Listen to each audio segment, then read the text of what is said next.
to the republic which is stands, one nation, under God, indivisible, with liberty and justice for all. Quorum call. Madam Speaker.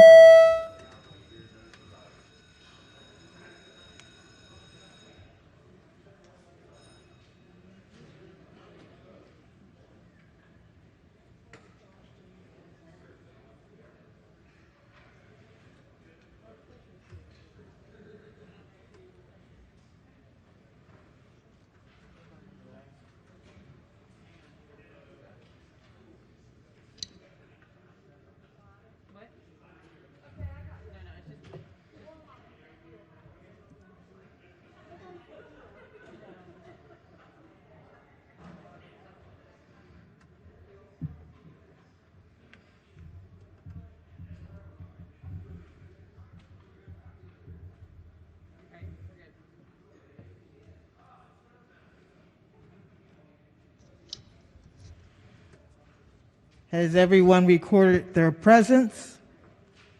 If so, the clerk will take the call.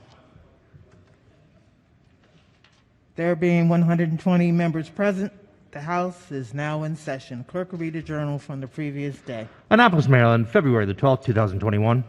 Recognizing Majority Leader. Thank you, Madam Speaker. Most much be considered the reading of the journal from the previous day. So ordered.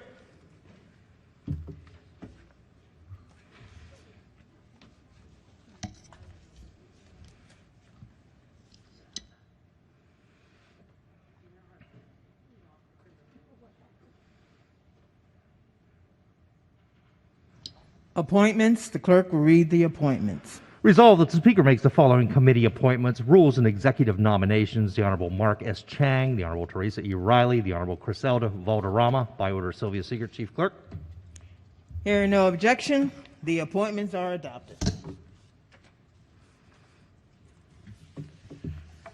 Message from the Chief Executive, Supplemental Budget Number 1. The clerk will read the supplemental budget and the committee assignment.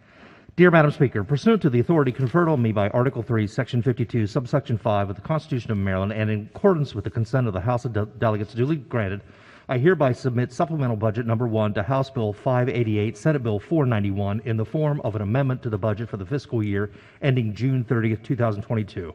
Supplemental Budget Number 1 affects the previously estimated funds available for budget operations as shown in the following summary statement. Sincerely, Lawrence J. Hogan, Jr., Governor, refer to appropriations. The clerk will read the bond initiatives and the committee assignment. Introductory House Bond Initiatives Number 15, refer to appropriations. Report of the Committee on Environment and Transportation, Report Number 5. Clerk will read the first bill. House Bill 105, Department of Housing and Community Development Administration Compliance Monitoring Reporting, favorable. The question for the House is the adoption of the favorable report. All in favor signify by saying aye. Opposed, no. The ayes have it. The favorable report is adopted. Are there any amendments to the bill or to its title? Hearing none, the bill is ordered, printed for third reading. Clerk, read the next bill. House Bill 225, Queen Anne's County Natural Resources Sunday Hunting, favorable. Question for the House is the adoption of the favorable report. All in favor signify by saying aye. Opposed, no. The ayes have it. The favorable report is adopted. Are there any amendments to the bill or to its title? Hearing none, the bill is ordered, printed for third reading.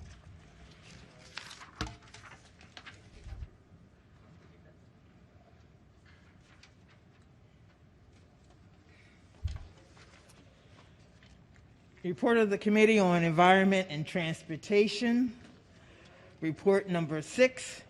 The clerk will read the first bill. House Bill 76, Water Pollution Control, Intervention in Civil Actions, Rights and Authority, favorable amendments. Amendment number 1. Recognizing. Madam Speaker, if there need to be committee amendments adopted, I'd certainly hold. But I was simply going to request that the bill be held for special order until the next session. But if the committee amendments need to be adopted, I'm a little early. Yeah. Recognizing the committee chair. Thank you, Madam Speaker. As amended, the bill establishes that a person who meets the threshold standing requirements under the current Federal Clean Water Act has an unconditional right and the authority to intervene in a civil action initiated by the state in state court. Amendment number 1 makes technical changes to the purpose paragraph. Amendment number 2 establishes that a person exercising the right to intervene under the bill must comply with the applicable law, procedures, and practices in the state. And amendment number 3 strikes an irrelevant reference. Move adoption of the amendments. The question before the House is the adoption of the amendments. All in favor signify by saying aye. Opposed, no. The ayes have it. Amendments are adopted. Recognizing the question now is adoption of the favorable report as amended. All in favor signify by saying aye. Opposed, no. The ayes have it. Favorable report is adopted. Are there any additional amendments to the bill or to its title? Madam Speaker. Recognizing the gentleman from West. Thank you, Madam Speaker. I had a brief opportunity to discuss this, very brief, with my friend, the chair of the committee, and also with the maker of the bill very briefly. I would ask if you could consent and give me the courtesy of a special order until our next session, simply to take a look at some of the provisions of this bill and how they interrelate to the Federal Clean Water Act from my perspective, possibly for the purposes of amendment, otherwise to just simply clarify those questions. Sure, that's fine with the committee. Madam Speaker, I move to special order the bill until the appropriate time at tomorrow's session. Next session. Next session. Yes, that's fine, Madam Speaker. Thank you. Question for the House is the adoption of House Bill. The motion's for a special order. It's Monday, it's Tuesday morning. The question for the House is the special order until the next session. House Bill 76. All in favor signify by saying aye. Opposed, no. The ayes have it. Clerk will read the next bill. House Bill 115, vehicle laws canceled, revoked, and suspended driver's licenses, penalties. Favorable amendments. Amendment number 1. Recognizing the floor leader. Thank you, Madam Speaker. As amended, HB 115 generally eliminates imprisonment as a possible penalty for a person convicted of displaying or causing to be displayed a canceled, revoked, or suspended license. The amendment strikes certain exceptions. Move the amendment. Question for the House is the adoption of the amendment. All in favor signify by saying aye. Opposed, no. The ayes have it. The amendment is adopted. The question now is adoption of the favorable report as amended. All in favor signify by saying aye. Opposed, no. The ayes have it. Favorable report is adopted. Are there any amendments to the bill or to its title? Hearing none, the bill is ordered printed for third reading. Clerk will read the next bill. House Bill 281, criminal law, humane society, and animal control officers, education and training requirements. Favorable amendments. Amendment number 1. Recognizing the floor leader.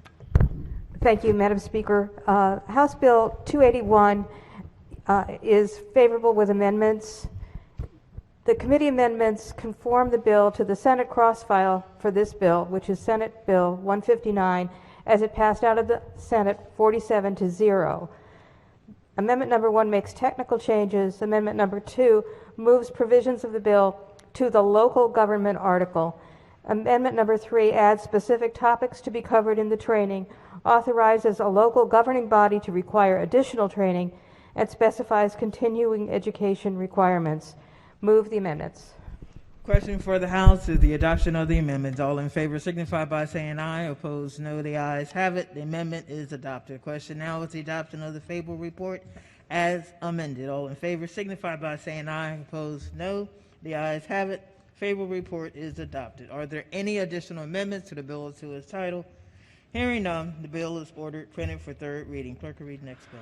House Bill 313, cooperative housing corporations, condominiums, and homeowners associations, reverse studies, statewide. Favorable amendments. Amendment number 1.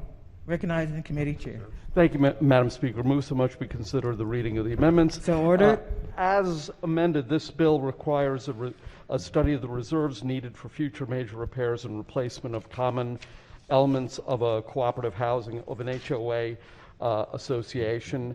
The First Amendment is technical. The Second Amendment clarifies that subsequent reserve studies completed by a common ownership community after the initial reserve study required under the bill are intended to just be updates to the initial reserve study. Move adoption of the committee amendments.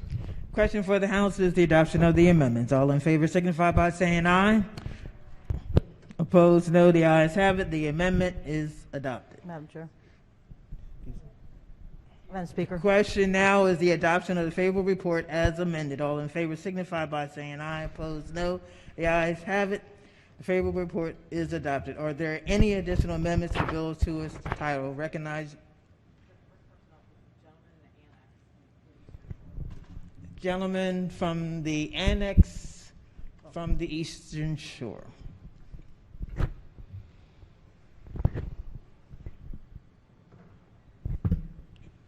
Thank you, Madam Speaker. Will the floor let you rise? Yes. Thank you.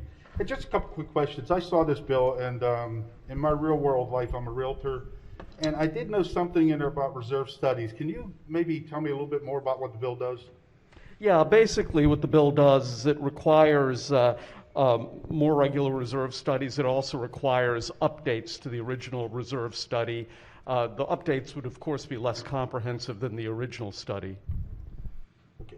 What size, I mean, I think it alluded in there something that if I have not done a reserve study in the past, I don't have to do it. Who all does this affect as far as HOAs in my district? We have a lot of small HOAs. Well, it would affect everybody. The belief of the committee is, and I believe this was discussed in the subcommittee as well, smaller HOAs will have fewer common elements. The studies would be less, less comprehensive, and we see this as an important feature of the law to make sure that common ownership communities don't run into trouble down into the future because they don't make adequate, they don't provide adequate reserves for major upgrades of common elements. I guess one of my biggest concerns about the bill is typically members of HOAs are people that are just homeowners, they're wanting to be involved. What is the liability as far as to an HOA? Because when I go to sell a home and I have to get these documents, they're pretty important documents when we present an HOA document. I have the right to cancel a contract at any time within a few business days of receiving those documents. Is there a liability that I should be concerned about when I buy it or when I sell it? Let me find out.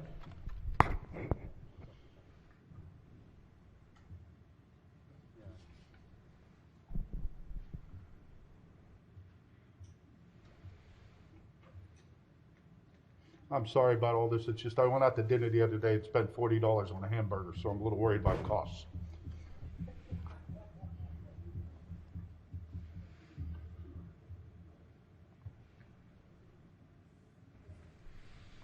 Okay, well, I mean, the bottom line, when you discuss liabilities, I assume what you're talking about are the costs to the HOA for actually reserving proper funds for major upgrades. Is that what you're talking about? No, actually, I'm talking about, is there a liability if let's say we go in there and we don't do an adequate job as an HOA group and we misread something and say roofs need replaced and we didn't understand that because that's just not our line of work.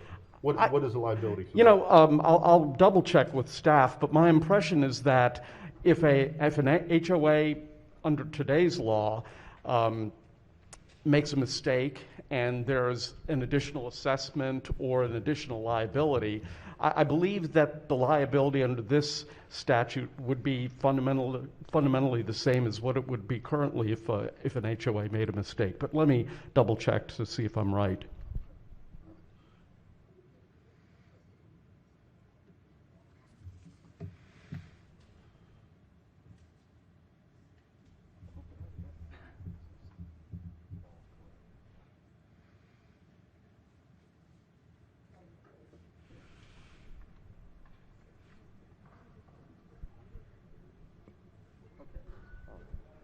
All right. Our understanding is that this doesn't really alter what the liability would be if you made a mistake, if an HOA made a mistake with respect to an estimate. I mean, the purpose of the bill is to make sure that homeowner associations aren't caught by surprise. We want to make sure that adequate reserves are set aside, and so that there aren't surprise assessments, 8 years down the road. Okay, you know what, I'm sure there might be other questions. I see the maker of the bill is looking at me, so maybe I'll just grab him after session. Thanks.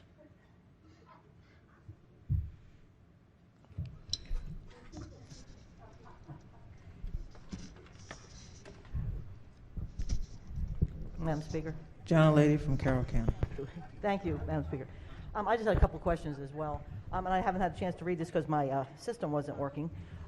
Does it apply to all numbers of units, like if you have 2 units or 1,000 units, or is there a limitation? It does, doesn't it? Yeah. Yes, it does. It applies to all units? Yep. The reason I ask, I mean, any HOA that has common elements that might have to be refurbished. I mean, some places are determined to be condo associations. They could have 2 units of 2 people that know that they need a new roof or whatever.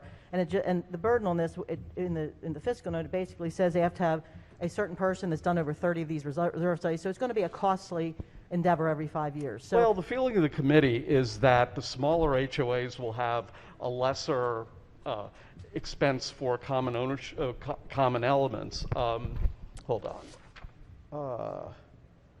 Yeah, I mean, the feeling is that, of course, the first assessment might be somewhat expensive, but additional updates will be significantly less so because they're only updates. but often there are people that serve on these association boards that have a lot of experience themselves, and this is very prescriptive to who you have to pay.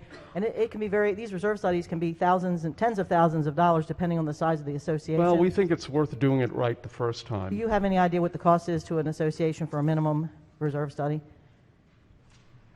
We know that for a large HOA, the cost would be significantly larger than for a small one because it's a question of scale. I understand that, and that's my point. You could have a building with 4 units in it or 2 units in it, and just doing a study could cost thousands of dollars just to go through all of those things for 2 units, 4 units, 6 units. That's why it is of scale. And sometimes there's people on those boards that can do, I mean, I agree with what you're trying to accomplish, but it's just how you accomplish it and with who has to do it. It's very, very prescriptive and very costly for small associations. Well, I mean, first of all, it would be less expensive for a small association than it would be for a medium or large one, number one. Number two, again, the committee feels pretty strongly that people who have experience should be making these assessments because our objective is to not have homeowners get an ugly surprise 5-10 years down the road. And I noticed that Prince George's County's been doing this for a number of years. Have you found that that's been successful, and how long has that gone on, and has that been a success? Yeah, in fact, the sponsor of the bill is the chair of the Real Property Subcommittee. He's very, very familiar with how well it's operated in Prince George's, and that's why he's offered the bill as a statewide bill. And in other parts of the state, I've never had a complaint about this ever in my years down here. In my county, that's why I wonder if this has been a problem is it a problem that we need to solve? I mean, I've heard of problems and complaints during the course of time that I've been chair of this committee. Not a huge number. I'm not going to exaggerate this. Thank you. I'm just going to ask to special order the bill for purposes of amendment till next session or tomorrow. Move to special order the bill until the next session. Question for the House is to special order HB 313 until the next session. All in favor signify by saying aye. Aye. Opposed, no. The bill has been special Thank you, Madam ordered. Speaker. Are there any additional amendments to the bill or to its title? Hearing none, the bill has been ordered, special ordered for tomorrow. Thank you. Clerk will read next bill. House Bill 352, Real Property Condominiums and Homeowners Associations Governing Bodies and Annual Meetings. Favor of amendments. Amendment number 1. Recognizing the committee chair. Thank you, Madam Speaker. Move so much be consider the reading of the amendments. So ordered. As amended, the bill amends various provisions of the Maryland Condominium Act and the Maryland Homeowners Association Act relating to the governing body of a condominium or a homeowners association. Amendment number 1 is technical. Amendments 2 and 3 clarify language specific to the requirement that at least one unit or lot owner be on the board of directors for a condominium or homeowners association who is unaffiliated with the developer or the condominium association. Amendments 4 and 5 alters the notice requirements with respect to bonds held by a government unit. Move adoption of the amendments. Question for the House is the adoption of the amendments. All in favor signify by saying aye. Opposed, no. The ayes have it. The amendments are adopted. The question now is the adoption of the favorable report as amended. All in favor signify by saying aye. Opposed, no. The ayes have it. The favorable report is adopted. Are there any additional amendments to the bill or to its title? Hearing none, the bill is ordered printed for third reading. Clerk will read the next bill. House Bill 407, on-site sewage disposal systems, inspection, licensing. Favor of the amendments. Amendment number 1. Recognizing the committee chair. Thank you, Madam Speaker. Move so much be considered the reading of the amendments. So ordered. As amended, the bill requires that any person, except for those who are exempted, who engages in the business of inspecting a septic system must obtain an on-site wastewater property transfer inspection license issued by the Maryland Department of the Environment. MDE has to adopt regulations for this. The committee amendment just alters the scope of a violation under the bill. Move adoption of the committee amendment. Question for the House is the adoption of the amendment. All in favor signify by saying aye. Opposed, no. The ayes have it. The amendment is adopted. The question now is the adoption of the favorable report as amended. All in favor signify by saying aye. Opposed, no. The ayes have it. The favorable report is adopted. Are there any additional amendments to the bill or to its title? Hearing none, the bill is ordered printed for third reading. Clerk will read the next bill. House Bill 451, real property residential rental property inspection, remote video inspection. Favor of the amendments. Amendment number 1. Recognizing committee chair. Thank you, Madam Speaker. Move so much be considered the reading of the amendment. So ordered. Okay, as amended, the bill requires local jurisdictions that require residential rental property inspections to adopt provisions related to remote visual inspections. And that means, as amended, it would be for during a protracted state emergency declared by the governor and in response to a complaint by a tenant of a dangerous or hazardous condition in a residential rental property or an element of the property. Move it up. So the First Amendment was technical. The Second Amendment referred to substitutes the term visual for video with reference to remote inspections. The Third Amendment requires an on-site inspection within a reasonable time after a remote visual inspection before a fine, penalty, or any other enforcement action. And Amendment number 4 authorizes a local jurisdiction to request technical assistance from the Maryland Department of Labor to implement the provisions of the section. Move adoption of the committee amendments. Question for the House is the adoption of the amendment. All in favor signify by saying aye. Opposed, no. The ayes have it. The amendment is adopted. The question now is the adoption of the favorable report as amended. All in favor signify by saying aye. Opposed, no. The ayes have it. The favorable report is adopted. Are there any additional amendments to the bill or to its title? Hearing none, the bill is ordered printed for third reading. Report of the Committee on Ways and Means, report number 7. Clerk will read the first bill. House Bill 156, Student and Military Voter Empowerment Act. Favor of the amendments. Amendment number 1. Madam Speaker. Recognizing the subcommittee chair. Thank you, Madam Speaker. So much be considered the reading of the amendment. So ordered. The amendment just makes a technical clarification regarding the use of the Federal Common Access Card. I move the committee amendment. Question for the House is the adoption of the amendment. All in favor signify by saying aye. Opposed, no. The ayes have it. The amendment is adopted. Question now is adoption of favorable report as amended. All in favor signify by saying aye. Opposed, no. The ayes have it. Favorable report is adopted. Are there any additional amendments to the bill or to its title? Madam Speaker. Recognizing which the minority whip. Thank you, Madam Speaker. I was hoping the committee would allow a special order for purposes of an amendment until tomorrow, next session. Sure, absolutely, no Thank problem. you. Question before the House is the special order HB 156 to the appropriate time next session. All in favor signify by saying aye. Opposed, no. It has been adopted. Clerk will read the next bill. House Bill 247, Election Law Voting Order Priority, Individuals Who Need Extra Assistance. Favorable amendments. Amendment number 1. Madam Speaker. Recognizing Subcommittee Chair. Thank you, Madam Speaker. So much be considered the reading of the amendment. So ordered. Thank you, Madam Speaker. The amendment ensures that election judges will be trained to provide individualized accommodations to elderly and disabled voters, and signs must be posted in polling places about individualized accommodations for elderly and disabled voters. I move the committee amendment. The question before the House is the adoption of the amendments. All in favor signify by saying aye. Opposed, no. The ayes have it. The amendment is adopted. The question now is adoption of the favorable report as amended. All in favor signify by saying aye.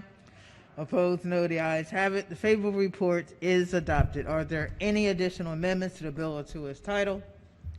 Hearing none, the bill is ordered printed for third reading. Clerk will read the next bill. House Bill 373, Education, Child Abuse, and Sexual Misconduct Prevention, Hiring Emergent Employees. Favorable amendments. Amendment number 1. Recognizing the committee chair. Thank you, Madam Speaker. Move so much be considered the reading of the amendment. So ordered.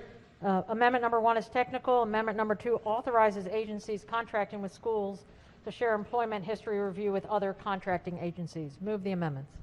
Question for the House is the adoption of the amendment. All in favor signify by saying aye. Opposed, no. The ayes have it. The amendment is adopted. The question now is the adoption of the favorable report as amended. All in favor signify by saying aye. Opposed, no. The ayes have it. The favorable report is adopted. Are there any additional amendments to the bill or to its title? Hearing none, the bill is ordered printed for third reading. Clerk will read the next bill. House Bill 400, Public Schools, Enrollment Location, Continuity. Favorable. Question before the House is the adoption of the favorable report. All in favor signify by saying aye. Opposed, no. The ayes have it. The favorable report is adopted. Are there any amendments to the bill or to its title? Hearing none, the bill is ordered for third reading.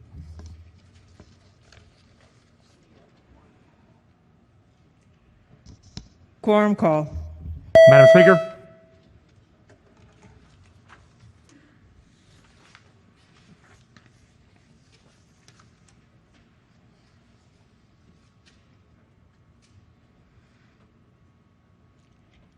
Has everyone recorded their presence?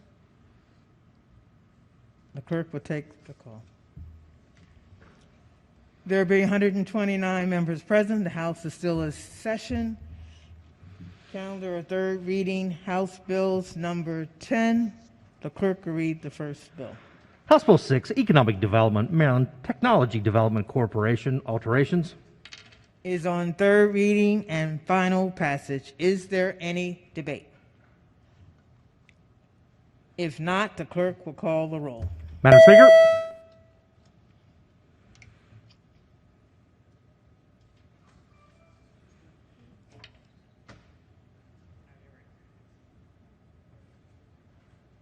Has everyone recorded their vote? Does anyone care to change their vote? If not, the clerk will take the call. There being 129 votes in the affirmative, House Bill 6, having received the constitutional majority, is declared passed. Clerk will read the next bill. House Bill 7, Venison Donation Expenses, Income Tax Credit and Grant Program.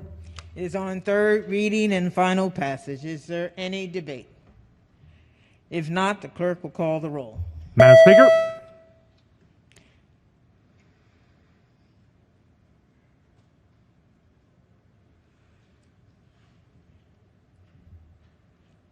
Has everyone recorded their vote?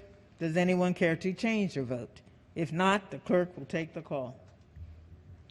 There being 129 votes in the affirmative, House Bill 7, having received the constitutional majority, is declared passed. Clerk will read the next bill. House Bill 19, Residential Real Estate Transaction, Escrow Agents and Trust Money. Is on third reading and final passage. Is there any debate? If not, the clerk will call the roll.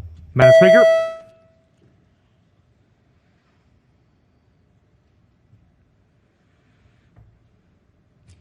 Has everyone recorded their vote? Does anyone care to change their vote? If not, the clerk will take the call. There being 130 votes in the affirmative, House Bill 19, having received a constitutional majority, is declared passed. Clerk will read the next bill. House Bill 81, crimes, unattended dogs in extreme weather conditions. Is on third reading and final passage. Is there any debate? If not, the clerk will call the roll. Madam Speaker.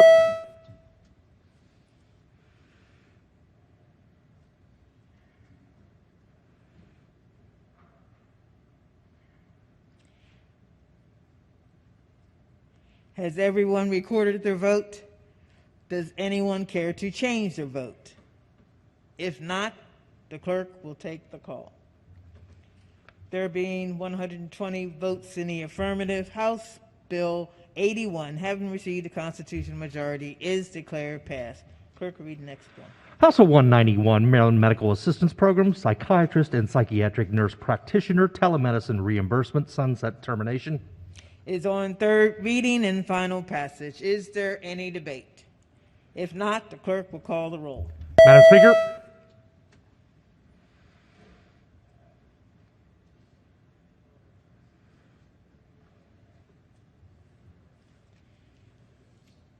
Has everyone recorded their vote? Does anyone care to change their vote? If not, the clerk will take the call. There being 130 votes in the affirmative, House Bill 191, having received a constitutional majority, is declared passed. Clerk will read the next bill.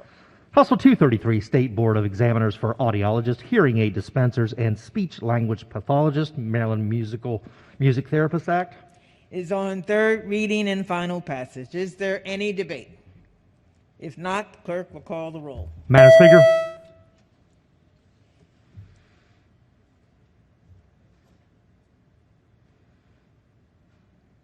Has everyone recorded their vote? Does anyone care to change their vote? If not, the clerk will take the call.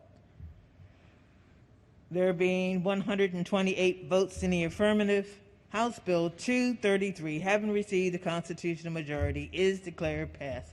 Clerk will read the next bill. House Bill 237, State Department of Education, Early Literacy and Dyslexia Practices, Guidance and Assistance. Is on third reading and final passage. Is there any debate? If not, the clerk will call the roll. Madam Speaker.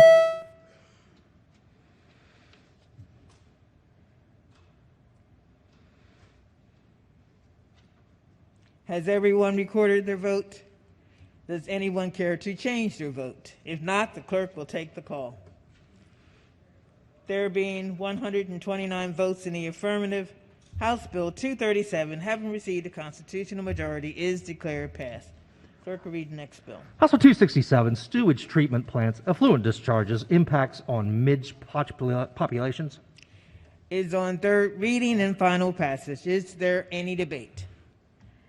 If not, the clerk will call the roll. Madam Speaker. Has everyone recorded their vote? Does anyone care to change their vote? If not, the clerk will take the call. There being 128 votes in the affirmative, House Bill 267, having received a constitutional majority, is declared passed. Clerk will read the next bill. House Bill 367, Real Property, Regulation of Common Ownership, Community Managers. Is on third reading and final passage. Is there any debate? If not, the clerk will call the roll. Madam Speaker. Has everyone recorded their vote? Does anyone care to change your vote? If not, the clerk will take the call. There being 100 votes in the affirmative, House Bill 367, having received the constitutional majority, is declared passed. Clerk will read the next bill. House Bill 391, Solid Waste Management, Prohibition on Releasing a Balloon into the Atmosphere. Is on third reading and final passage. Is there any debate? If not, the clerk will call the roll. Madam Speaker. Has everyone recorded their vote? Does anyone care to change their vote? If not, the clerk will take the call. There being 94 votes in the affirmative, House Bill 391, having received the constitutional majority, is declared passed. Clerk will read the next bill. House Bill 392, Family Child Care Homes, Large Family Child Care Homes and Child Care Centers, Early Childhood Screening and Assistance. is on third reading and final passage. Is there any debate? If not, the clerk will call the roll. Madam Speaker, Has everyone recorded their vote? Does anyone care to change their vote? If not, the clerk will take the call. There being 114 votes in the affirmative, House Bill 392, having received the constitutional majority, is declared passed. Clerk will read the next bill. House Bill 441, Department of Assessments and Taxation, Identification Number for Business Task Force. Is on third reading and final passage. Is there any debate? If not, the clerk will call the roll. Madam Speaker, Has everyone recorded their vote? Does anyone care to change their vote? If not, the clerk will take the call. There being 130 votes in the affirmative, House Bill 441, having received the constitutional majority, is declared passed. Calendar of third reading, House Bills number 11. The clerk will read the first bill. House Bill 77, Environment Driveway Sealers, Prohibitions, Safer Sealant Act of 2021. Is on third reading Madam Speaker. and final passage. Gentleman from St. Mary's. Thank you, Madam Speaker. Can the floor leader rise? Questions? Sure. I'm looking at the committee vote on this, and it looked like a lot of people voted against it. What does this bill do again? Well, what this bill does is it prevents the sale of PAH, high PAH driveway sealers, and, well, that's what it does. And these are sealers what that is you can't buy PIH? it. What is What's that? PIH driveway sealers? What does it stand for? It's a chemical thing. I cannot remember what the PAH stands for, but what I will say is that currently it's acknowledged that this chemical is dangerous to humans, to animals, and especially it has a tendency to wash off into the Chesapeake Bay. And you need to know that the sealants that don't use PAHs are roughly the same cost and roughly the same effectiveness. Are they identical? No. But we felt, given all those facts and given the fact that several states and many jurisdictions within Maryland have already banned it, we thought it was good statewide public policy. So any other state have any other state banned this? Yeah, hold on. I have a list here someplace.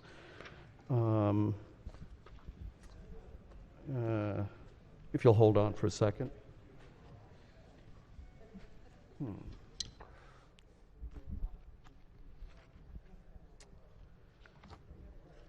You can spitball it. I mean, What's that? you can spitball it. Just is there any neighboring states? A couple of states on the West Coast, I think New York State also, but some states that aren't among the usual suspects, just for some reason I can't get my hand on the list here. Well, I guess my concern is, the problem is it washes off the driveway. I mean, it's not a dangerous chemical. I guess a lot of things are dangerous if you drink it or lick it or something like that, but I would think in this, you're just driving your car on it, so I would think the effects of it and the potential hazards from this would be pretty limited. Well, to answer your first question, Washington, Minnesota, and Maine have banned it, and what the testimony indicated to the committee was that the chemical leaches into the water that washes off into the Chesapeake Bay.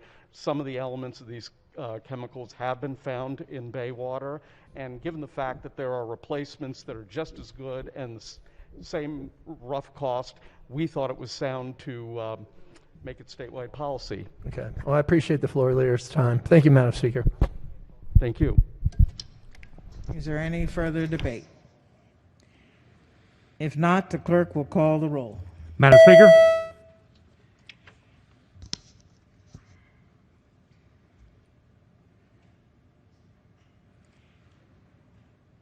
Has everyone recorded their vote?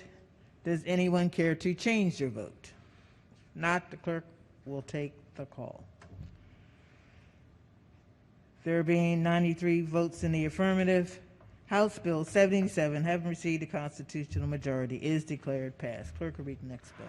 House Bill 94, Environment Water Quality Revolving Loan Fund, Uses of Fund. Is on third reading and final passage. Is there any debate? If not, the clerk will call the roll. Madam Speaker, Has everyone recorded their vote? Does anyone care to change their vote? If not, the clerk will take the call. There being 129 votes in the affirmative, House Bill 94, having received a constitutional majority, is declared passed. Clerk will read the next bill. House Bill 146, Department of Agriculture Spay Neuter Fund Extension and Report. Is on third reading and final passage. Is there any debate? Madam Speaker, Recognizing the gentleman from Frederick. just a quick question for the floor leader, if I may. Sure. Thank you. Does this legislation increase fees? No. Okay. So the 100 to 125? We amended the bill to not increase fees. Okay. Okay. Thank you. Thank you, Madam Speaker. Is there any further debate? If not, the clerk will call the roll. Madam Speaker,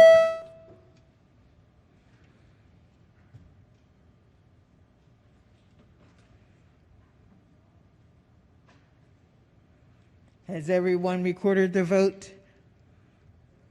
Does anyone care to change their vote?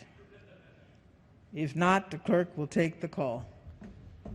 There being 119 votes in the affirmative, House Bill 146, having received a constitutional majority, is declared passed. Clerk will read the next bill. House Bill 178, Vehicle Laws, Race and Speed Contests, Penalties.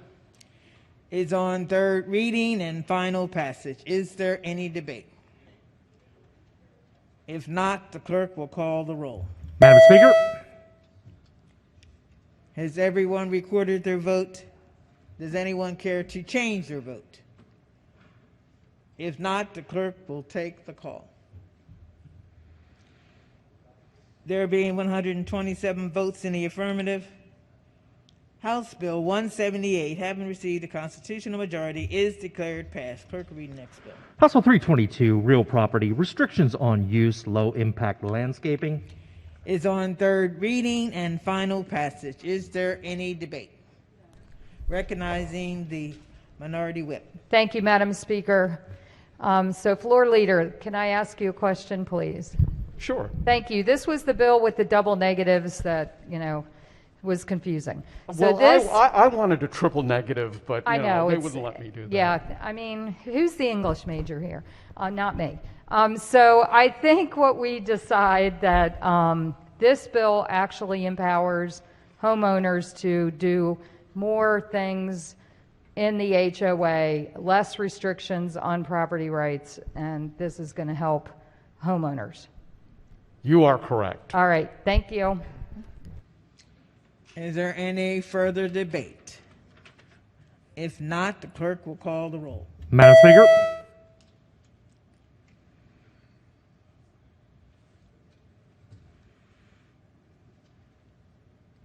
Has everyone recorded their vote? Does anyone care to change their vote? If not, the clerk will take the call. There being 126 votes in the affirmative, House Bill 322, having received a constitutional majority, is declared passed. Clerk will read the next bill. House Bill 335, Election Law, Party and Elected Public Offices, Prohibitions. Is on third reading and final passage. Is there any debate? Madam Speaker. Recognizing the gentleman from Harford County. Thank you, Madam Speaker. Would the floor leader please rise?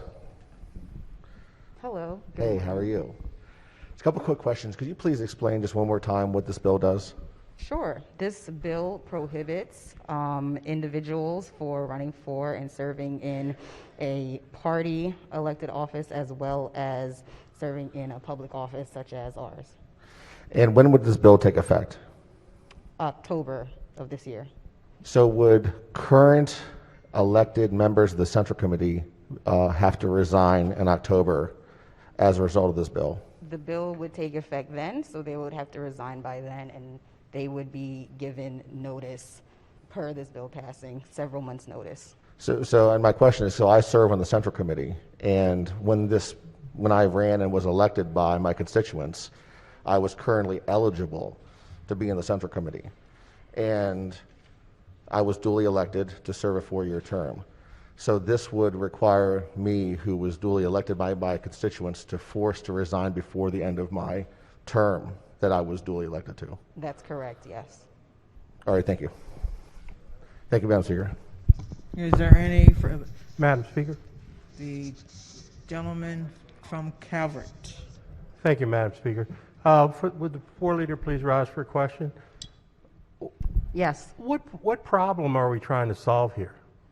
We're trying to ensure that we're in line with other public offices. Clearly, as state delegates, we can't also serve as a U.S. senator or serve in other public offices. So this is just putting us in line with ensuring that we are not serving in various public offices. It's also sometimes a conflict of interest, as you may know, delegate, when one of us is able to actually vote on and choose the people who are directly appointed into this body. So we're just ensuring that we don't have conflicts, that we're in line with what our other laws say in terms of holding two public offices.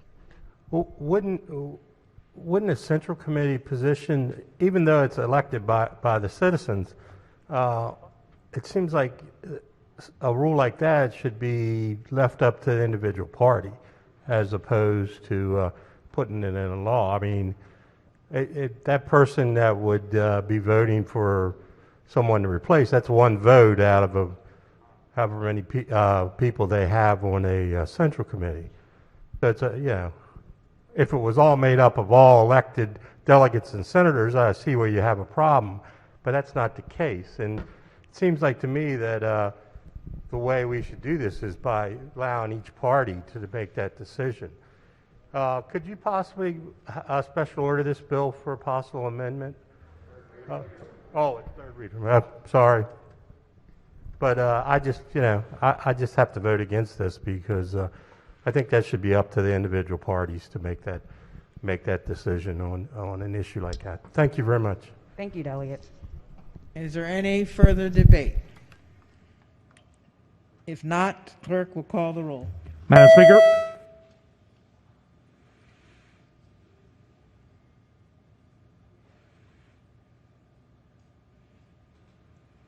Has everyone recorded their vote? Does anyone care to change their vote?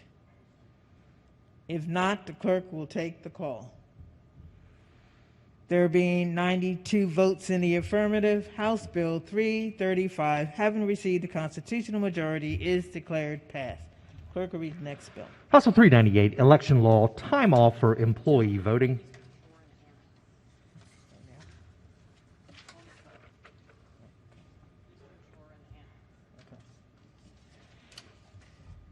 Is on third reading and final passage. Is there any debate? The gentleman from the Eastern Shore in the annex. Thank you, Madam Speaker. Could the floor leader please rise for a question or two on the bill? Hello. Hi, good morning. So I got a question for you. How many days are currently on the schedule for voting in the state of Maryland? I believe 8. 8. And for early voting. For early voting. And then what other ways can a voter vote in the state of Maryland? They can vote by mail, as you know. They can vote in person on election day. They can early vote. Okay. And so what are we trying to solve in this bill, given that we have that many different ways to vote in the state of Maryland? We're just trying to make sure that if an employee wants to vote early or vote on election day, that they're able to take that time off without being penalized in terms of not getting payment from work. I mean, because they can also vote after work, before work, the weekends, during early voting. Is that correct? That's correct, and they might be voting during those times. Some people work on the weekends, some people work in the evenings, some people work during the entire time that our polls are open. So we want to make sure that our residents are able to get the time off if they need it to vote.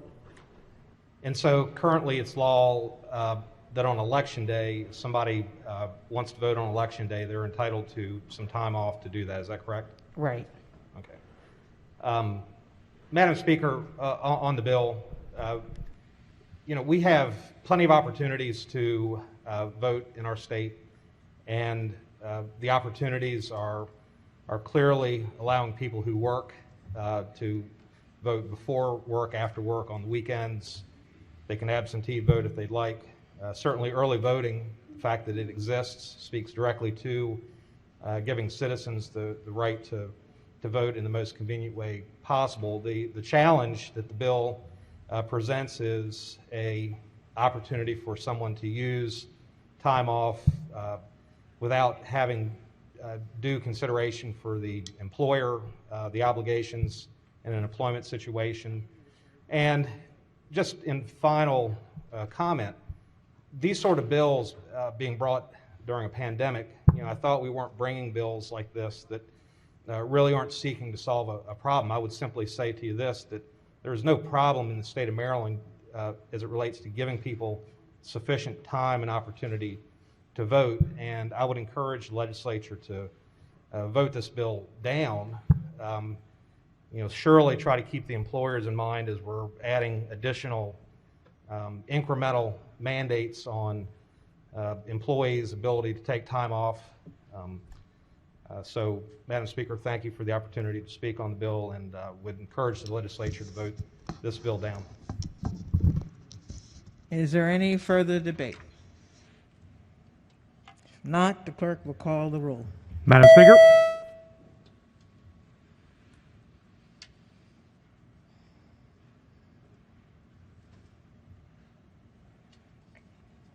Has everyone recorded their vote?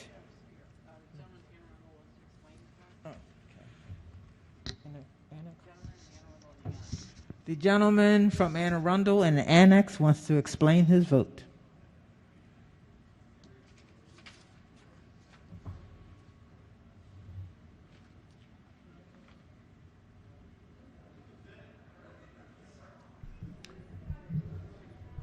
Thank you, Madam Speaker. Actually, I was trying to press the button to ask a question before the vote, but it's a little bit too late now, or can I still ask the question? You can explain your vote.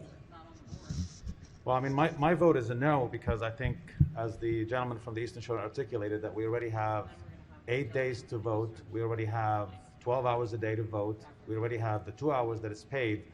And what's bothersome about this bill, that the employee does not have to prove that he is or she is taking the time off to go to vote. So for that reason, I'll be voting no. And I encourage everybody else to vote no as well. The gentleman from the Eastern Shore and the Annex to explain his vote after they wipe down the area.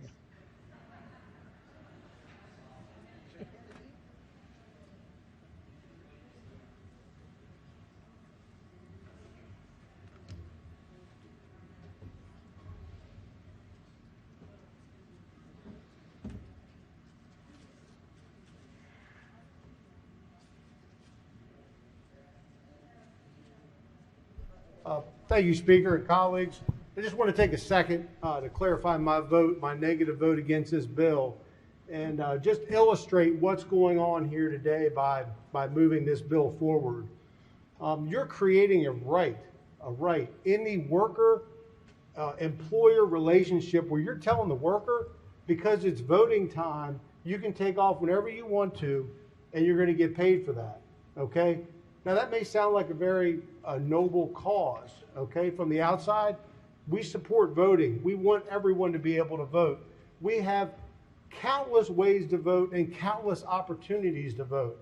But taking the government into the workplace and saying, we're going to create this right for the employee to make this decision unilaterally is unacceptable.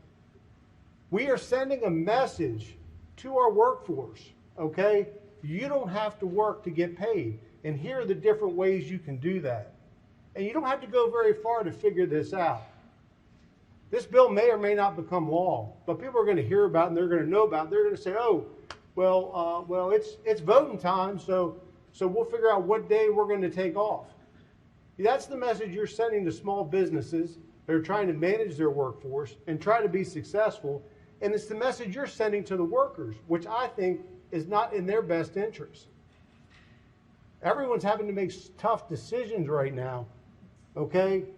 And we're using the force of government to get involved in a relationship to which it really has no business in this particular time. I voted no. I'm disappointed that this bill's moving forward. It's a step in the wrong direction. It's setting Maryland out on the national platform. We're creating another way for employees not to work and Gentlemen, get paid time for is using up. voting. I'm just very disappointed.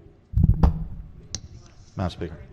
Majority Leader, to explain your vote. Thank you, Madam Speaker. Just to explain my vote, and I appreciate the debate, but let's focus for a second on what the bill actually says and does. First of all, this applies in elections. So the next time it applies will hopefully be after the pandemic is over, sometime next year for the primary. So this is not during the pandemic. Second, if you read the bill text closely, it requires a couple of things. It requires the employee have no other time during that day in order to vote. They have to show that, and they have to provide proof to their employer that they've actually gone and voted. This is not open. This is just a clarification of a law that's existed for a while. It's rarely used. It's used in cases where somebody is literally working multiple jobs and cannot take time to exercise their right to vote. And I think we can all agree that citizens of the United States should be able to exercise their right to vote. So I will be voting in favor.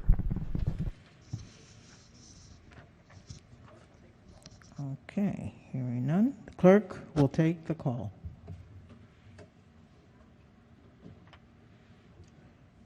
There being 91 votes in the affirmative, House Bill 398, having received a constitutional majority, is declared passed. Calendar of third reading, House Bills number 12. The clerk will read the first bill. House Bill 14, pharmacist, prescription drug and device labels, expiration dates. Is on third reading and final passage. Is there any debate? If not, the clerk will call the roll. Madam Speaker.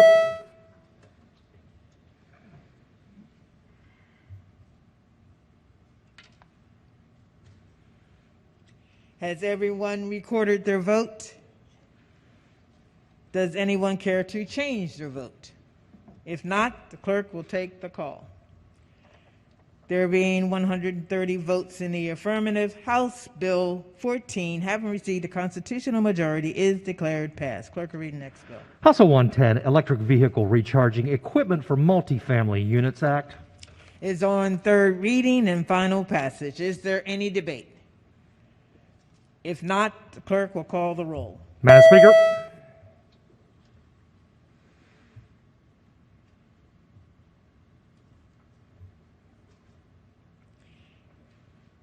Has everyone recorded their vote?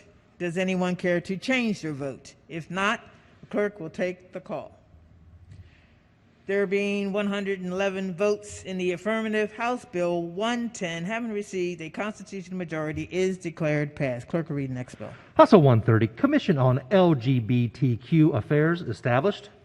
Is on third reading and final passage. Is there any debate? If not, the clerk will call the roll. Madam Speaker.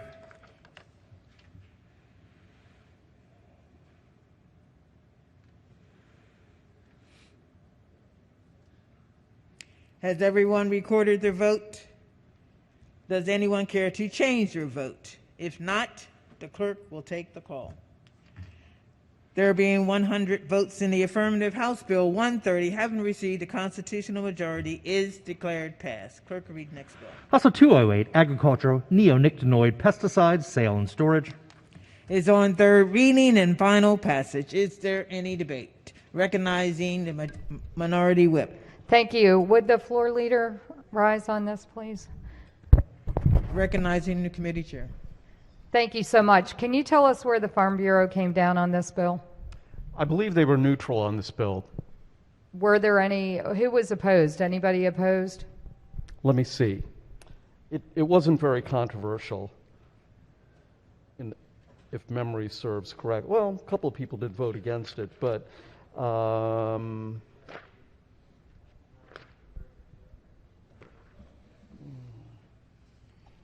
as the bill was originally written, I know the retailers had an amendment, and we accepted the amendment. The only person to testify against was the Maryland retailers. They had an amendment. We accepted their amendment, and I believe that they're at least neutral on the bill now. And what was the committee vote on that, please? 20-4. Okay. Thank you very much. Is there any further debate? Recognizing Madam Speaker. Recognizing the gentleman from Western Maryland. Would the floor leader rise for a question, please? Yes, sir. You're really getting the work out today, aren't you? Apparently. What's it really do? Could you explain that? I'm sorry. What does it really do? Oh, what does the bill do? Okay, so a couple of years ago, you may remember that we made it illegal for average citizens to use neonicotinoid pesticides. We did, however, allow farmers and certified pesticide applicators to use neonics. And the only thing that this bill does is it makes sure that these pesticides are not readily available to customers. You can't just walk into the Home Depot and pull this pesticide off the shelf and just buy it. So what this bill does is it says that if you are wishing to purchase these pesticides, they have to be stored in such a way that you have to ask a store employee to help you. And this is just a common sense mechanism to make sure that only farmers and certified pesticide applicators are getting these substances. Thank you for that answer. A question, you'd mentioned a couple years ago, we passed a bill that basically prohibited John Q. homeowner from going into the southern states or Lowe's. Right, we trust farmers to know how to use these and not the average person.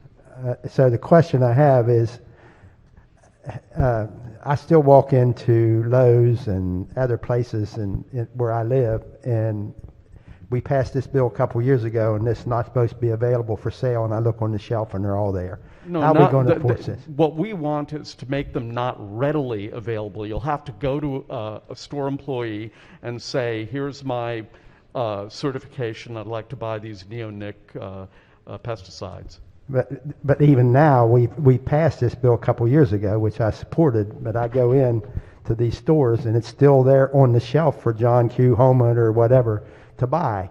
And how are we going to enforce this when what we already have on the books is not being enforced? Well, how do we enforce it? I mean, given the fact that the retailers are cooperating with the bill as it's been amended to accommodate their wishes, I think that the businesses of Maryland will be willing to comply with it. I'm not exactly. I guess the enforcement would be no different from the enforcement of any of our environmental regs. All right. Thank you, Mr. Chairman. Thank you. Yeah, and let me just remind the House that the reason we passed the original bill is that there's a lot of scientific evidence that these particular pesticides are harmful to pollinators, and the farming community and all of us need bumblebees. So please vote for the bill. Thank you, Madam Speaker. I'm sorry. Thank you, Madam Speaker. Is there any further debate? If not, the clerk will call the roll. Madam Speaker.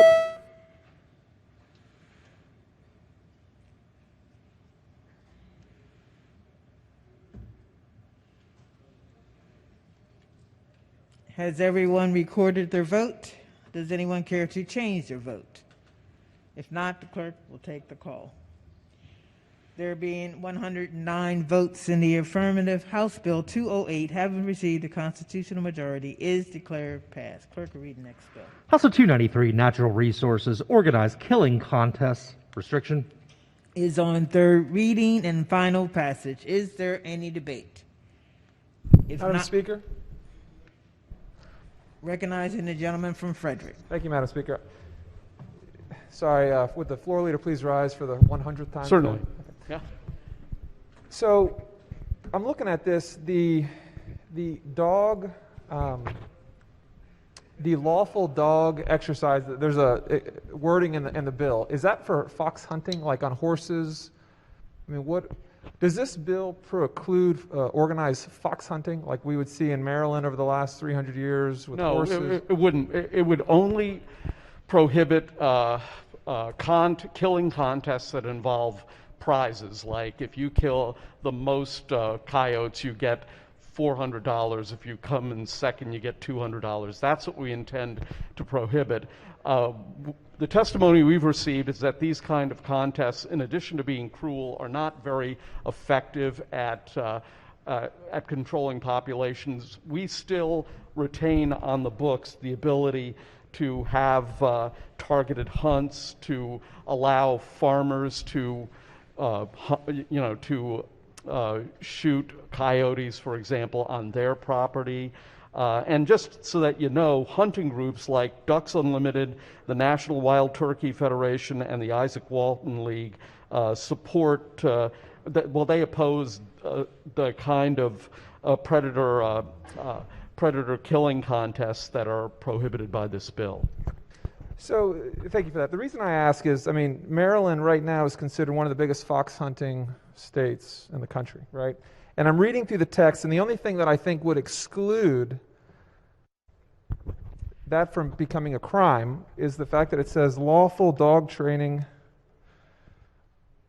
It says lawful dog training or dog performance competitions. And I don't know if that's what they mean by That's using an exception. Yeah, I mean, look, if you have a fox hunting competition where you have first prize $100 for killing as many foxes as you can kill, that would be a killing contest for the prize, and that's what would be prohibited by this bill.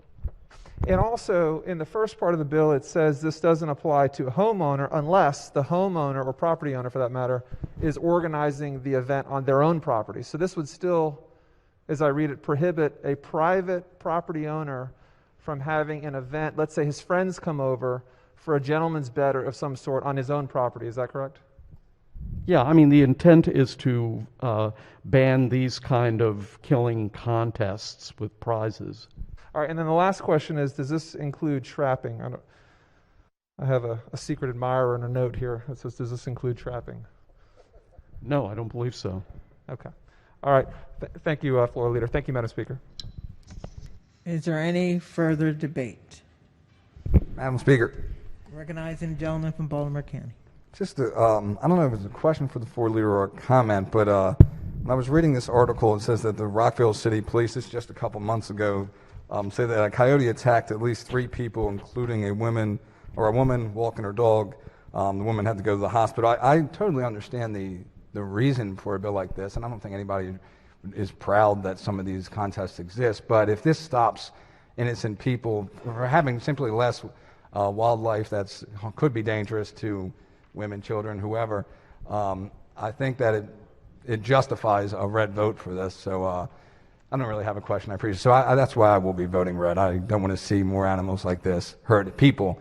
And again, I don't really agree or like the fact that we have to kill off some of these animals, but I don't want to see my little niece or nephew attacked by a coyote. So thank you, Madam Speaker. Well, I would emphasize to the House that we do nothing to stop DNR or any responsible agency from conducting a targeted hunt, number one. Number two, we permit farmers to shoot animals that are threatening their crops currently. And number three, just to refer to the coyote incidences in Rockville or someplace else in Montgomery County or anywhere in suburban Maryland, the fact of the matter is that we have plenty of agencies to call these populations, but none of them have ever resorted to a barbaric bounty hunt.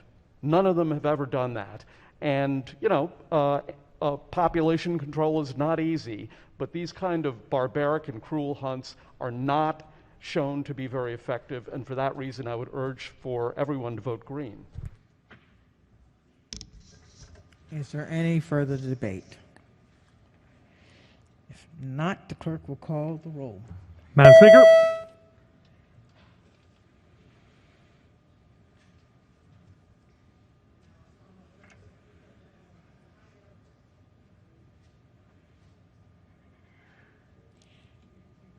Has everyone recorded their vote? Does anyone care to change their vote? If not, the clerk will take the call. There being 104 votes in the affirmative, House Bill 293, having received a constitutional majority, is declared passed. Clerk will read the next bill. House Bill 320, Maryland Longitudinal Data System, Transfer of Student Data Modifications. It's on third reading and final passage. Is there any debate? Madam Speaker? The gentleman from Frederick. Thank you, Madam Speaker. Would the floor leader rise for a quick question? Sure. Thank you, Madam Chair. Morning. Quick question. Good morning. I noticed this adds personal identifiable information to the public records, particularly student and licensee records. I have a question on page 4. It says student data includes juvenile delinquency records, and now we're adding the personally identifiable information for those juveniles to the student data, which would obviously tie the individual's personal identification to their juvenile delinquency records, it appears. Is that an oversight, or is that intended? In all cases, when using the Maryland Longitudinal Data System, we take off the identifying information. So there isn't a way to get that information externally to name or identify any individual student. But my question is, on page 4, it's adding in, it says personally identifiable information, and it says what that includes are these: name, date of birth, social security number, or other identification government assigned numbers. And then it's adding that to the juvenile delinquency record list with the student data on pages. Page 3, do you mean? Page 4 is the student data, adding the personally identifiable information to the student data, which would include that juvenile delinquency record. And page 3 is the description of what is called personally identifiable information that will now be added in. Well, in that case, they're just putting those definitions in to define what they mean by the personally identifiable information. So that's not being added to this. What this bill is really designed to do is to move the data that's being collected right now by MHEC, the Higher Education Commission, to go to our Maryland Longitudinal Data System. Thank you.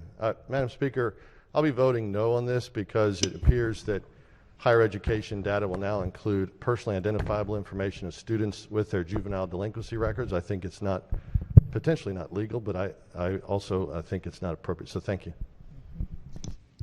Madam Speaker. Recognizing the gentleman from Calvert. That's right, Madam Speaker. I'm back. Sorry. So every year, there's a bill concerning the Maryland Longitudinal Data System, and every year it's modified. And it's modified in some way to either collect more data from K to 12 and then beyond in higher ed. And it's modified again year after year in some way or another, it seems, to share that information with folks who I'm not really sure you want having that information. So what are they collecting? They're collecting pretty much every piece of information about your child from kindergarten all the way through college that you can possibly imagine. And this is part of course, the central planning of the majority party. It's all about central planning, right? Let's collect all the information we can about people, including their health information and their mental health information, as well as their grades and their disciplinary records, and let's have all that information and let's centralize it. It used to be collected just at the school level, and that's where it stayed, because it was between you, the parent, as it should be, and the administration in that particular public school. But not anymore. Now it's being collected and shared and accumulated, and every single year we see another bill like this to mess around with this particular data set. And as the gentleman from Western Maryland said, now this bill is saying, hey, we can actually share it. And we're going to see another bill next year and the next year until we stop it. Okay? Remember, this is the information about your children. We shouldn't be doing this. It should be held and stored at the local school, and that's where it should go away. But because of this system, it never goes away, ever. It stays in the system permanently and follows the student until someone breaks into it and finds that information and uses it for nefarious reasons, which we know will happen. It's only a matter of time. So for all those reasons, Madam Speaker, I will vote against this bill as I have in the past every time these silly bills about central planning come up in front of this legislature. Thank you, Madam Speaker. The gentlelady from Howard County in the annex.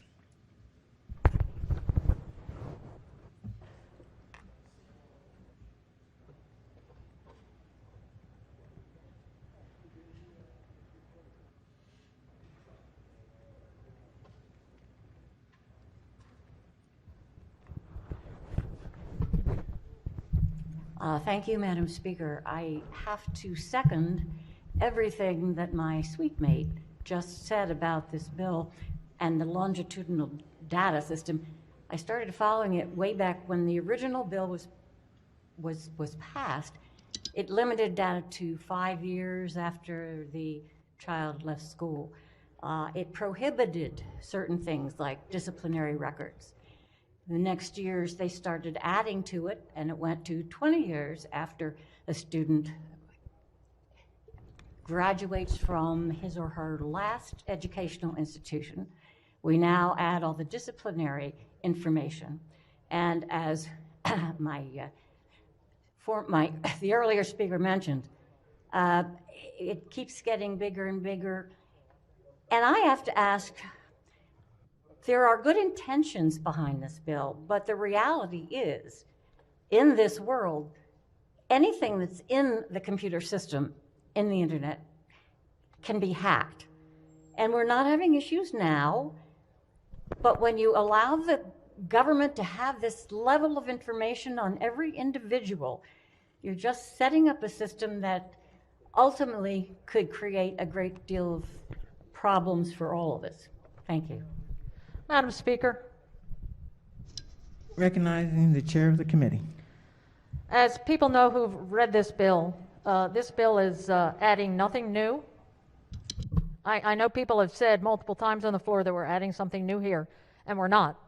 It's currently collected by MHEC. It will be going to the Maryland Longitudinal Data System directly, so that eliminates some of the concerns and problems regarding hacking, and there's now one less group touching the data. This is actually doing everything that people claim that they want to do with this data, and it's keeping it less. And the delegate from Howard County is correct. We do keep adding to it as we learn that there's more data analysis that we need to do to determine best practices to always ensure that we're doing the best for all of our students across the state, and that we're able to drill down and determine if people in different circumstances are being served well by their education. Thank you very much. Is there any further debate? Gentlelady from Baltimore County in the annex.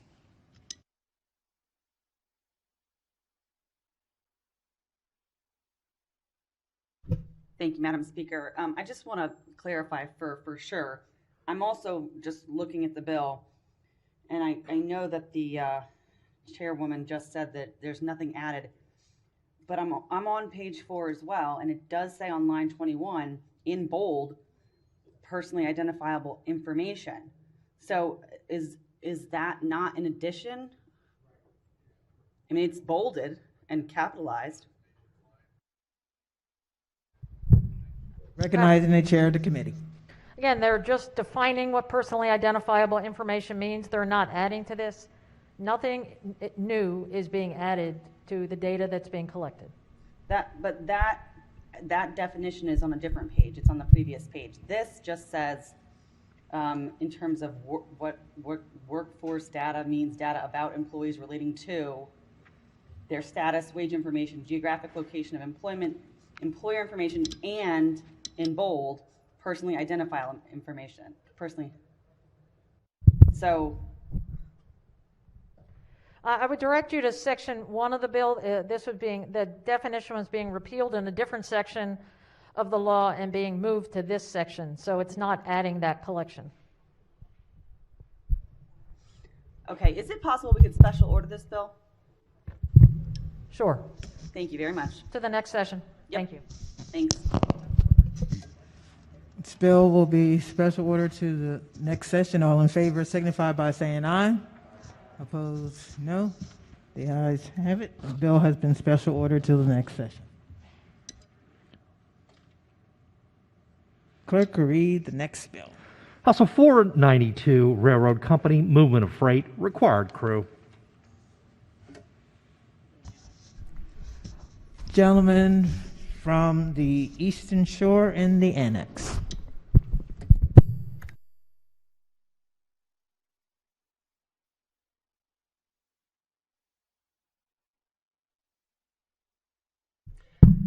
Thank you, Madam Speaker. Could the floor leader rise for a few questions on this bill? Hello, Delegate Adams. Oh, sorry. Hello, member from the Eastern Shore. So this is not the first time the legislature has brought this bill before. How many times have we brought this bill before the House of Delegates? Well, I know that we passed it several years ago. I think this is the third time. Yeah. So the bill gets vetoed every year, and my first question goes to just a fundamental question of preemption. This bill, because it relates to interstate commerce, and what's your thoughts on whether this bill will be preempted by federal law? So this bill is not preempted by federal law because currently federal law doesn't occupy the field of this space. So there are federal laws, the Northeast Rail Service Act and others, that apply to railroads. But in this specific space of whether and how many crew members should be on, due to public safety, on a train, the federal government hasn't ruled on that. There have been actually federal laws proposed, but nothing's passed yet. And that's why we've seen so many states pass this same bill and have it stand. So this bill and this legislation is not preempted and will not be preempted by federal court. But yet we would be the first state in the Mid-Atlantic region that would pass a bill like this, correct? We would be the first in the Mid-Atlantic region, but there are many states around the country that have very active rail lines, just like we do. And of course, we are one of the most active ports in the Mid-Atlantic region. So it makes sense for us to be looking out for the safety of our communities and pass an act like this. Well, I would like to keep the Port of Baltimore active and competitive, and that's the problem with the bill, that you're putting us in a competitive disadvantage by passing a bill when our regional competitors are not going to be subject to the same requirements. If I can go back to the preemption part, I'm going to read from the governor's veto letter from 2019. The Regional Rail Reorganization Act of 1973, in a section of code pre-titled preemption and codified at 45 U.S.C. 797J, states that no state may adopt or continue to enforce any law, rule, regulation, order, or standing requiring the corporation to employ any specified number of persons to perform any particular task, function, or operation.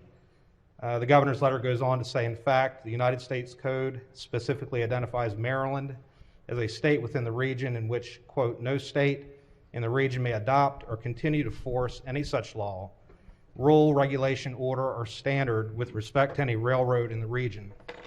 So the governor concludes in this one part of his letter, he has multiple problems with the bill. These bills will be in direct conflict with federal law. Your comment on that? You know, I respect the governor and his opinion, but when it comes to legal matters, I defer to our attorney general. That's his job, to rule on how we should, whether our bills that we're passing are constitutional, and if there are any legal issues. And our attorney general has ruled in the past that he does not believe that this legislation is federally preempted. I'll also add that the courts don't believe it is either, because West Virginia passed this same legislation several years ago, and a federal court held that it was not preempted. So, you know, with all due respect to your legal opinion and to the governor's legal opinion, I'm going to base my decision with our attorney general and federal courts who have already ruled. So let's move to my other problem with the bill, and I'll stand firmly and say that you're preempting federal law here. There are 37,300 jobs as of 2019 generated by port activity. Are you not concerned with the fact that a bill like this would cause companies to choose another port to do business with? I thank you for that, and I am very proud to represent the Port of Baltimore. It's in District 46. I also represent, numerous neighborhoods around the Port of Baltimore. And this bill is about public safety. I don't believe that our port or port operators want to put the communities that they are so physically close to at risk. And even more than, and in addition to the public safety issues for our communities, if there were to be a crash, that would put our rail lines and our port out of business for days, perhaps weeks. I mean, we've seen this happen before in Baltimore. In 2001, the Baltimore freight rail crash. There's a 60-car CSX transportation freight train derailment in the Howard Street Tunnel. They canceled 3 Orioles games. There was, loss to the team. There was a 2-block stretch of Howard Street was closed for 6 weeks. MTA Maryland had to reroute 23 bus lines. MARC train service stopped. Internet service slowed down all over the Mid-Atlantic because of this train crash. That is what we're talking about here. This is about public safety. This is about making sure that there is somebody who can check on things while our locomotive engineer is operating the train. Having 2 people on a train is about keeping our communities and our families and the cargo on that train safe. That's what this bill is about. Thank you for that, but you didn't answer my question. There are 37,300 jobs created by the Port of Baltimore. This bill puts us as a competitive disadvantage. Are you more concerned about a 2001 accident that could happen anywhere in the nation for any number of reasons, or more concerned about, well, if you represent Baltimore City and the Port of Baltimore, those jobs?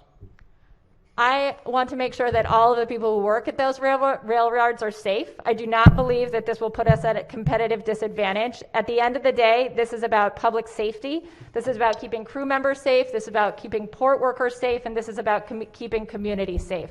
And that has to come first. Madam Speaker, on the bill, the governor's right on this, has been right a number of times. I've stood on the floor every year that this bill's come forward and voiced my opposition for the bill, not merely for the sake that this is a problem that is going to hurt our state, one of our economic drivers. Secondly, and I stand on the second time on the House floor today to talk about why we're bringing bills during a pandemic. There are going to be headwinds for employers. And I didn't see why the bill should have been passed 3 years ago. The governor vetoed it. The veto obviously sustained itself multiple times. And we need to stand firm with the Port of Baltimore and those 37,000 jobs. Thank you, Madam Speaker. Gentleman from St. Mary's. Thank you, Madam Speaker. Can the floor leader please ask for a couple questions? Certainly. I've listened to the debate, and I've heard this a couple times because, like my colleague said, we've had this bill numerous times up here. It's been vetoed. I thought it was worked out last year.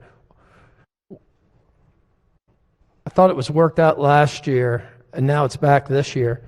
What is the requirement for employees on Metro trains? Well, I know that on Amtrak, they use a second engineer on most routes at this time for safety. What about Metro? Metro is an entirely different issue because they are not in open air.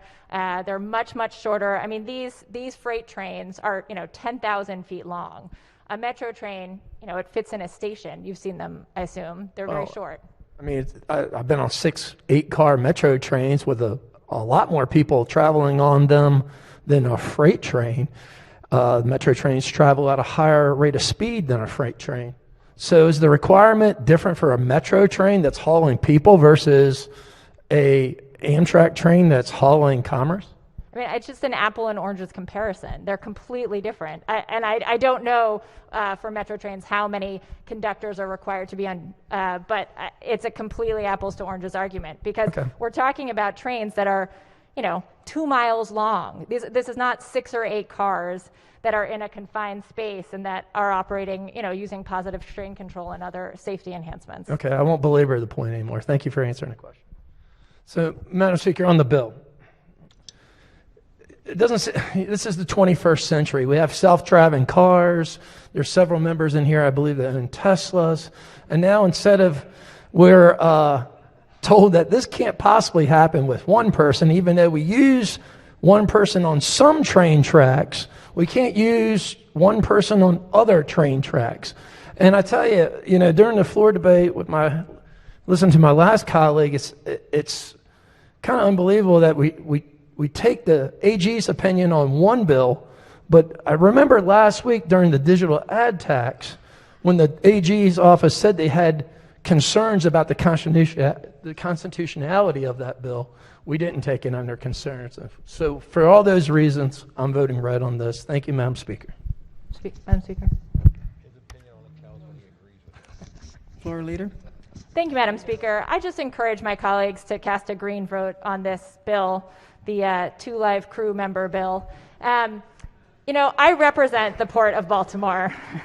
I am proud to represent the Port of Baltimore. And I hear every morning when I wake up, I hear train. Every morning. It doesn't wake me up. It's far enough away that it's just a pleasant sound. And it reminds me of the time. And it reminds me that I live in a city that depends on the port and that depends on freight. And I am so proud of that and so proud to represent the port and port operators. But I also represent a number of communities who are incredibly close to the train tracks. And if something were to happen, just a wheel got caught, something happened, and one of those cars derailed, it would be devastating.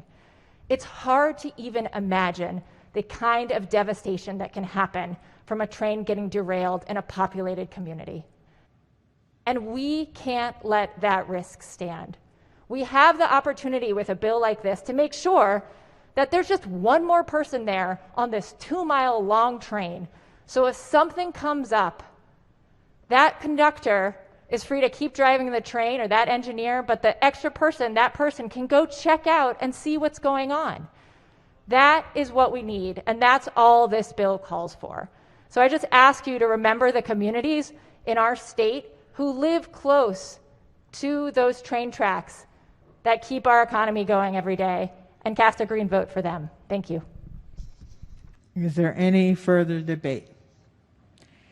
If not, the clerk will call the roll. Madam Speaker.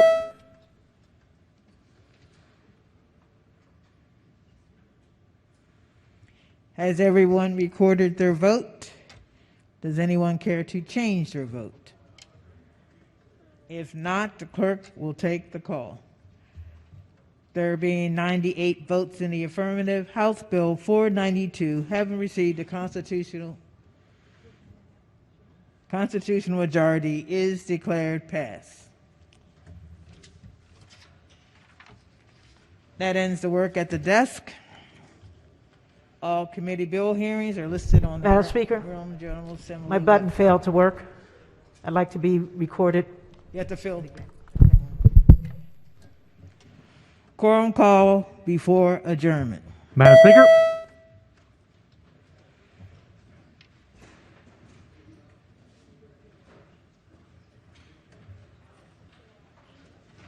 Has everyone recorded their presence? The clerk will take the call. There being 129 members present, the House is still in session. Recognizing the Majority Leader. Thank you, Madam Speaker. I move that the House stand adjourned until Thursday, February 18th at 10 a.m. for a regular session.